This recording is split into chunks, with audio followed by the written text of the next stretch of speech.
Macron said that Ukraine should be given necessary weapons, but it should be done quietly. Zelensky addresses Ukrainians in a Remembrance Day speech.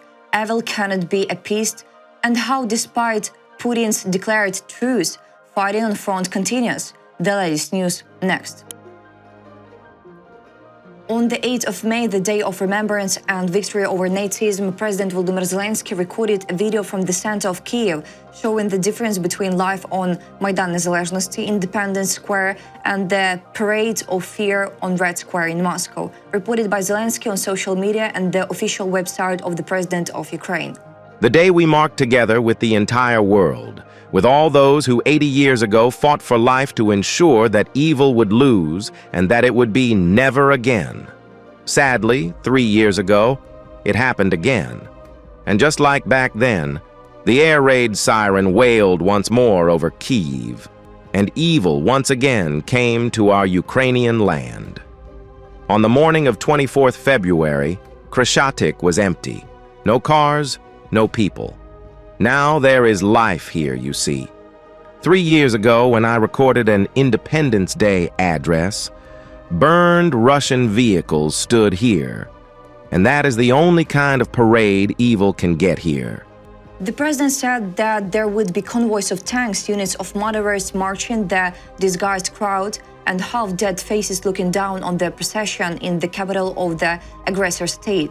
Zelensky called them a sect under the name "We Can Do It Again," a Russian phrase alluding to the Soviet victory in World War II and glorifying war and imperial ambition. You did repeat it. You repeated all that evil. Ukraine saw it. The whole world saw it. Tomorrow, the atrocities of the Nazis will be brought up by the person responsible for mass graves in Bucha, and those who orchestrated the blockade of Mariupol will be the ones talking about the siege of Leningrad. It will be a parade of cynicism. There is just no other way to describe it. A parade of bile and lies. Zelensky stressed as if it were not dozens of allied states, but Putin personally who defeated Nazism. As if it were he who raised the victory banner over the Reichstag in Berlin with his own hands. Thank God Ukraine has broken free from all of this, from this swamp. Thank God Ukraine has not forgotten that 80 years ago dozens of peoples fought against Nazism.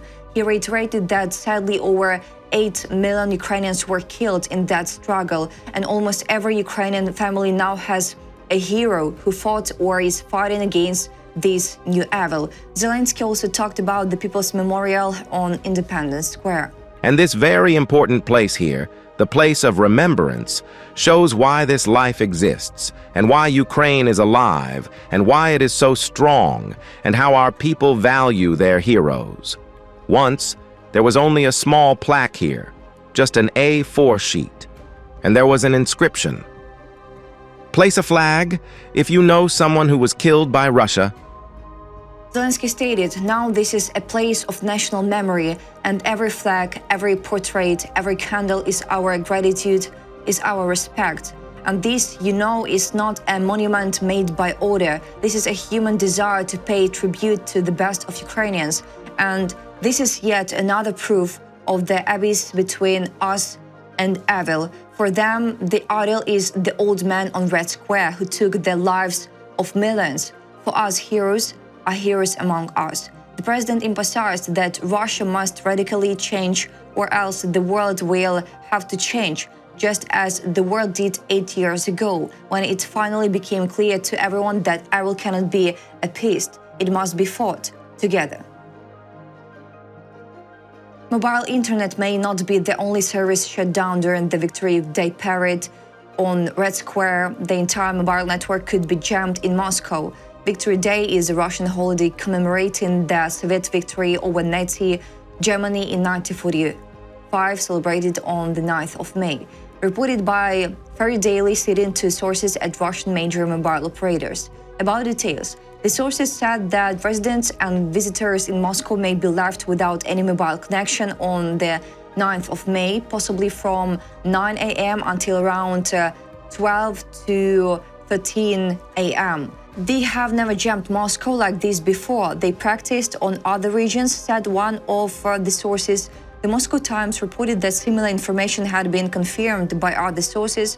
They noted that the authorities may completely cut off the network, including home internet, following the example of Belarus, which applied such measures during mass protests in 2020. All mobile operators and internet providers have been instructed to prepare in advance for this scenario. It is expected that neither SIM card purchases, VPNs, nor other workarounds will allow users to restore the network. Despite Kremlin statements about a so-called ceasefire declared for Victory Day, Russian forces continue assaults and attacks along several fronts in Ukraine, including the Pokrovsk, Toretsk, Liman, Vovchansk, Kramatorsk, and Novopavlivka fronts. Reported by Viktor Trigubov, spokesperson for the Hортица Operational Strategic Group. The enemy is less active, and there were no combat clashes on some fronts this morning. However, active fighting took place on a number of fronts, so we are not talking about any ceasefire. There were assault actions starting at midnight, when this supposed truce took effect. On the Lyman front, on the Vovchansk front, directly in the city of Vovchansk, in the town of Chasiv Yar on the Kramatorsk front, in the city of Toretsk, and in Shcherbinka on the Toretsk front, and on the Pokrovsk front, with active attempts to advance along the entire front line. The same goes for the Novopavlivka front. So to say that they proclaimed some sort of ceasefire. As we can see, there is no sight of it on the battlefield or in the rear.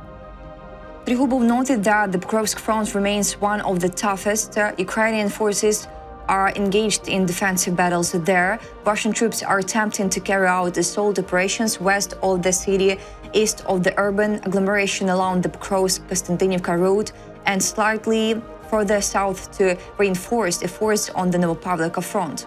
In total, 65 combat clashes.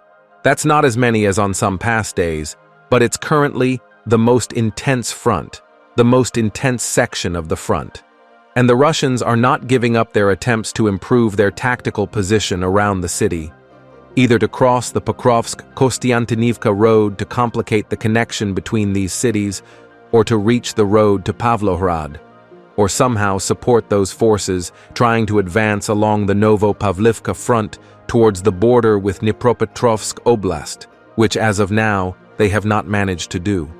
And as they planned, they will not succeed by 9th May. French President Emmanuel Macron said that it is necessary to maintain strategic uncertainty and not to say out loud how much and what kind of weapons a country provides to Ukraine. He said this at the joint briefing with the German Chancellor Friedrich Merz in Paris, Ukraine Forum reports. I want our country to act in close coordination with all allies who support Ukraine, so that we do it as long as necessary, transparently among ourselves and with Ukrainians, that we meet their needs, but talk about it as little as possible, because this ambiguity is a protection for the Ukrainians themselves.